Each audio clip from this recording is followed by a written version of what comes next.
మీద అనుమానితులు కొందరు వ్యక్తులు ఇట్లా చేసినట్టు.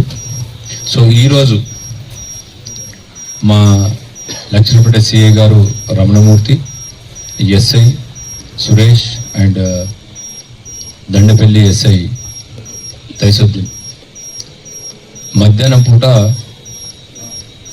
మాకు ఈనాడు కార్యాలయం ఇటుకల దగ్గర వెహికల్ చెకింగ్ చేస్తుంటే కొందరు అనుమానితులు తారసపడ్డారు ఒక కారులో.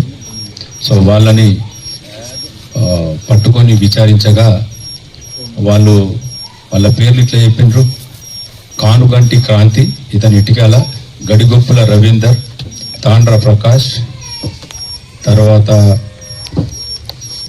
కోన మధుకర్, సుంకె సురేష్ కుమార్, కమాని అనిల్, ఇతని సుల్తానాబాద్, బండారి సత్యనారాయణ, రాము నాయక్, కందిపట్ల తిరుపతి, గొల్ల కుమారస్వామి, నగునూరి రాము, దేవబోయిన సంపత్. దీంట్లో ఒక ఇద్దరు, ఒకరు సుల్తానాబాద్, ఒకరు గోవర్ఖని, ఇద్దరు ముగ్గురు బయట ఉన్నారు. మిగతా వాళ్ళందరూ మన లక్షట్పేట ప్రాంతవాసులు.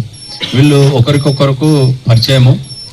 వీళ్ళ ఎక్కువ మంది వాళ్ళ బిజినెస్లలో నష్టం పొందిన తర్వాత, మాకు ఇంట్రాగేషన్లో తెలిసింది ఏంటంటే, నష్టపోయిన తర్వాత వీళ్ళు ఒకరికొకరు మాట్లాడి ఈ నష్టం అంతా పూడ్చుకోవాలని అంటే మనం దొంగ నోట్లని ప్రింట్ చేసి చలామణి చేసినట్టయితే మనకు నష్టాలు పూర్తయిన ఉద్దేశంతో వీళ్ళ దాంట్లో ఒకరికి పరిచయం ఉన్న వ్యక్తులు ఆంధ్ర వాళ్ళతోటి మాట్లాడుకొని అక్కడి నుంచి క్యాష్ తీసుకురావడం జరిగింది.